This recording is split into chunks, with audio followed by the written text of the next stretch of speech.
Hello, friends. This is not going to be like the world's most... Definitely start out your video by saying this video is going to be boring. I'm just out here. This is my shakedown run on the Tuareg before I take it on the Idaho BDR. If I was smart and had more time, I would have gone out and done an overnighter, tested all my camping gear at the same time. But I don't really have time before I go. So today is an on-off-road test with all the gear on the bike to make sure the luggage is good, to make sure the bike setup is good. I'm wearing all the gear I'm gonna wear. That's all a good test because I'd rather figure out that the knee pads are uncomfortable today than, 8 hours into my week-long trip. So that is sort of the point of this ride. So we're just out at familiar territory.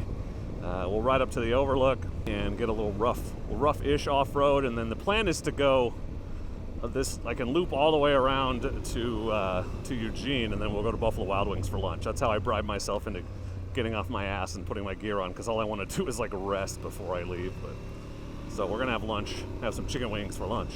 And while I'm riding, I thought somebody's probably interested in my first impressions or my impressions of how this Tuareg's gonna do before the trip. It'll be interesting to compare it to the review afterwards. So I had to do about half an hour of highway speeds to get out here, and the first thing that's immediate, and God, I bitch about this way too much, but wind buffeting. The wind is it's just really loud. It's really loud in your helmet. I can't leave the visor up and ride with just sunglasses on. It's too much wind directly right into the visor. If I duck down here, it's gone, but up here, you can definitely feel it. So if I'd had more time, if I'd done this a week ago, I would have ordered one of those Puig visors for the top of the screen. And you smart people are like, why don't you just take the one off the Ibex? Well, I would if it wasn't still at the suspension shop. So I don't have it. I will have to get it. I should have taken it off. Didn't think I'd need it. So we're just going to deal with it. But the stock screen could definitely be higher on this bike. There's no wind at all on my chest. It's just right at ear level. So it's just annoyingly loud. These stock tires, as much as I hate them for the dirt, are amazing on the road. They feel like racing slicks compared to what I usually run. We'll see how they do. And Idaho is mostly gravel and it should be pretty dry, so I'm not super worried about it. Are you good? You all right? I do not. No, there's another car a half a mile down the road. Yeah, I think he was dumping a body or something though. Do you have cell service here? Okay, well, yeah, I don't have, of all the things I have in all this shit, I don't have a jump pack. Yeah, sorry. Maybe a lot of people do this. Road gets a lot of traffic. Somebody will come through in a car with something, I bet. Yeah, jumper cables. You never know. I like to help people, but mostly motorcycle people. Car people, I'm like, you could be up here kidnapping babies for all I know. Anyway, I'm going to leave that part out. Well, there's a good reminder. I don't have a jump pack in here. This is a brand new bike with a brand new battery, so I think I'm going to roll the dice. And God, Jeff always comes so over-prepared. I'll ask. That does remind me to ask the group if anyone has a jump pack, because I'm not going to bring one because I don't have room, but I brought a full toolkit, so somebody else can bring the jump pack. What was I saying? Oh, yeah, the street tires are you can lean way over. It's very good. This bike is really easy to get on and off of. You definitely feel like you're sitting down in it. I think I probably need to crank the preload up. The mirrors, I can see really well behind me with the double takes. And this trip, I don't usually think too hard about the street portions, but this trip, it's 9 hours there and 9 hours home from the end. So, not the majority of time, but the majority of miles will be spent on the freeway. It's going to be 2,500 miles or so by the time we get done, maybe more. This bike feels super nimble, even with all the luggage on it, which is good. I'll see how tippy it is in the off-road when we get there, and if you saw the packing video, I've got the Reckless 80, and I'm also testing my riding gear plan, because I'm trying to do a hybrid thing where I have a bunch of stuff that'll work well enough off-road and be comfortable at slower speeds, but I also need to be safe on the way there. So I'm wearing the Mosko, I want to say Kiger pants. They're the super airflowy ones that are also their most abrasion resistant, and I've got their phase 2 armor on my elbows and knees, so separate elbow and knee pads.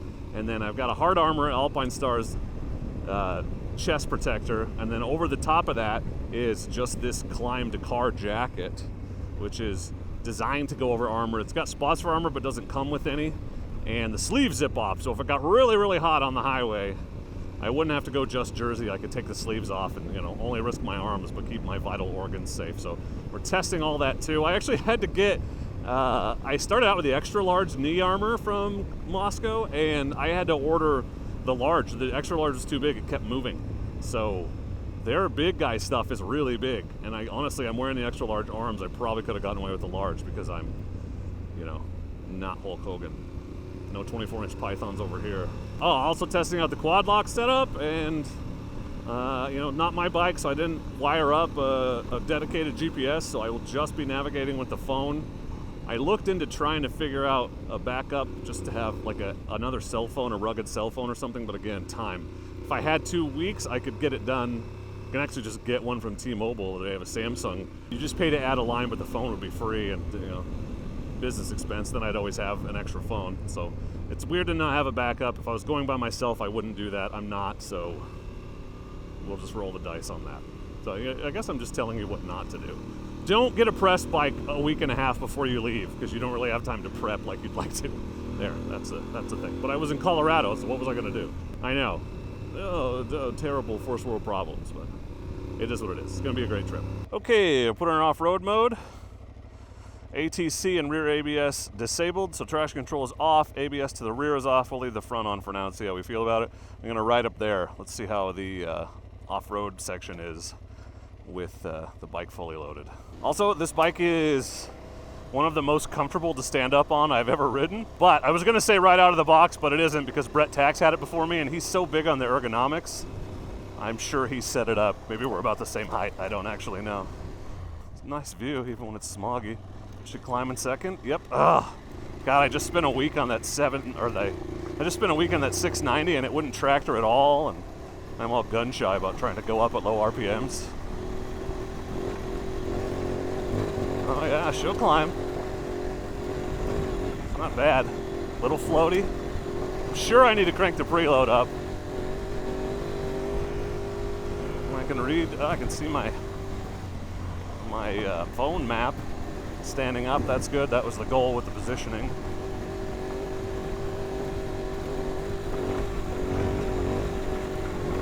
Yeah, and I can lean forward. That's why I didn't put a tank bag on. I'm just rocking the bar bag. Not that it's not possible, it's just easier. Yeah, I think I need to crank the preload up in the rear a little. On a shakedown run, what am I looking for? I'm making sure the bag isn't melting anywhere. Heat shield is doing its job. That's good. Nothing's rubbing. This swings more than I'd like, but doesn't seem like it's hitting or rubbing. We'll find out when I hit something a little bit harder. Phone mount's not moving. Bike's reasonably comfortable, though I am concerned about that rear bag. And when this is full of water, my pack, I haven't called it that since I was 4. So that's a concern. Making sure my stickers look good, that's important. And just the settings, so the preload adjustment is actually right here. Nice that it has that. Let's give it a couple clicks more. 1, 2. Let's go with 3, because I'm heavy and so is my gear, and this thing is sitting very low. Turn the key off so it doesn't die. But hey, never get tired of looking at this. And we're going to go out and around, and we'll come back up the freeway. That's the other test I'm going to do today. Just see how it does for an hour on the freeway. I was curious how much this mount's going to move. That was quite a vibrating on the way up. Seems like it's more or less in the same place. It is going to have to be pushed up once a day or so, I bet. But I wedged it up against... Oh, hi, me. Oh, it's taking pictures. That's... Well, I didn't know it did that. Interesting. Well, that'll come in handy. You can take selfies from farther away. I had no idea. Way to go, Samsung. Actually, yeah, not bad. With the bags on, that's something. Oh my God, look at all the bees. Whew. I must smell delicious, like sweet honey. Okay, it does stay in off-road mode when you turn the key all the way off. That is good to know. Way to go, Aprilia. I don't know why more people don't do that. All right, back down. Let's see what difference the rear made. Yeah, definitely stiffer now. Yeah, my phone is hitting that windscreen like a mofo.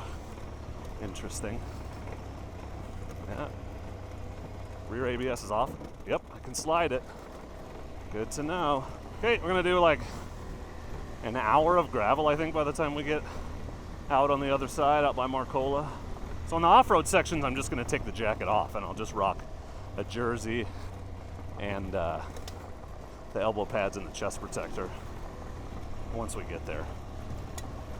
So I could test that today, but I'm too lazy to stop and take it all off. I forgot about it. All right, well, moss gravel. I didn't even show you the view as we were coming down. The camera will get it, it's a wide angle. I'm optimistic about the slow speed crawlability here. Yeah, that is second gear. Yep. Tires are gonna take some getting used to, so I'm gonna play with that some today. Moss views. You can barely see the Three Sisters, pretty hazy today. Everything's on fire. It's August. There's actually a lot to like here. I mean, I've ridden one of these before. You know, I survived 4 days in Moab on one, so I knew I liked it. Otherwise, I wouldn't have agreed to do this trip on it without riding it a lot more first, but it's the things that I like about it. It's very stable. It's a very smooth machine, very refined. It sounds amazing. Hold on. Let's romp on it a little so you can see what I mean. That intake noise was one of the first things I loved about it when I test rode it the very first time. Super comfortable to stand up on. The suspension is not immediately awful. This is great for a stock bike. It's, you know, the thing I like about this Tuareg is it's the perfect middle ground between the Tenere 700, which has been refined some, and I haven't tried the new one, so grain of salted. I had a 2021. And say like the 890 or something. It's relatively lightweight at like 440 or 450 fully fueled. They have some ridiculous number like 380, but they don't count fuel at all. So it's like 440. It's just slightly heavier than the Ibex. Maybe that's the Rally, I don't remember. It's 440 or 450. So pretty light for an adventure bike, maybe pick-upable. It's got a lot of tractorable power, and it has all the electronics and good goodies. So one of the reasons I wanted this bike for this trip is cruise control for the highway riding. Yeah, because there's a lot of it, and we'll just be on I-90 for a while. So it'll be nice to just set it and forget it, not have to hold the throttle open. It's got modes. It doesn't have off-road traction control, which I think is fun to play with when it's good. I really like it on the KTMs, but when it isn't, yeah, I'd rather just turn it off. So I'm fine with that. Well, it does have some, you can turn the traction control on off-road, but it's not like an off-road 6-axis tune. It's not as involved as the KTM one, so just as soon turn it off. Pretty comfortable bike. Plenty of power, I think. You know, it's a 660. You're like right at the cusp of road riding viability, and it sits at like, what was it, 6,000 RPMs at 65, 75? 75. Yeah, it sits at like 6,500 at 75, so not really straining crazy hard. So I like that. Doesn't feel all wrapped out. It'll definitely be a lot more comfortable on the road than that 690 I was riding in Colorado, but will I hate that I have it off-road? I don't know. I haven't done anything, well, I was gonna say I haven't done anything super hard. I did the Cocopelli Trail on one, and it was not easy. And I was impressed with it the whole time. It does what you want it to do when you want it to, which is good. That bike had a lot better tires than this, though. What's funny is I've only done this route I'm on right now one time. I know it comes out eventually sort of near where I'm trying to get to, but I don't know when, so we are exploring today. My concerns with this bike are always reliability when it's not a Japanese bike. You know, it's an Aprilia. They're notoriously finicky, fussy. I did ask the guy at the dealership about consistent, persistent issues, and he said there haven't really been any, other than, the fuel gauge sender in the tank. They had to fix that a few times, which is, you know, it sits in the gas, so it's just not heavy duty enough or whatever. That's not going to leave you stranded, so it's annoying, but it would be a warranty fix kind of issue, not a, I need a tow truck kind of issue, so that's good. Wow. This is interesting. I'm on the wrong road. Like I said, I don't actually know where I am, so it's a good thing there's a really convenient turnaround right here. Hopefully it's not loaded with garbage or blocked by a tree. Although I do have my silky saw. Yeah, like look at the tractorability. Why can't you poop in the woods? Like, go right over there. You don't have to poop in the road. Just go in the woods. Yeah, it's very walkable, which I like. Feels good. It's got plenty of grunt down low. I don't want to harp on the 690. It's just that's the last bike I have a lot of comparison to, and by comparison, you'd have to rev it out right there. I probably should have mapped this route out instead of just trying to kind of feel my way, but we'll see how hungry I get. If I get real hungry, that's what'll happen, because I'll be ready to stop screwing around and just get there. But there you go. See, we're testing everything, even the ability to turn around when you screwed up and failed at navigating. Another decent view. That's how I know I'm on the right track, because I remember this. These trees weren't here before, so maybe I'm not in the place I think I am, but you can see the valley pretty well. I'm just literally lugging it in third gear on purpose right now. It's doing okay. Yeah, you can see this ridge from the freeway. When you're driving down there, I often look up here longingly and wish I was riding bikes instead of driving a car on the freeway. Okay, this is kind of loose, so watch the road.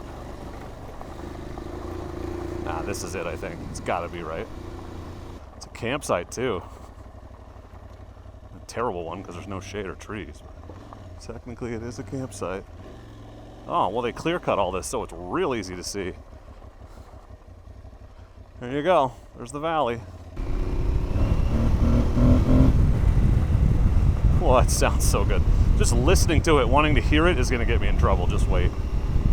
Just wait. I'll be going too fast because I was playing Revy games. Yeah. Ah, it's nice to have power on the low end. I really like it.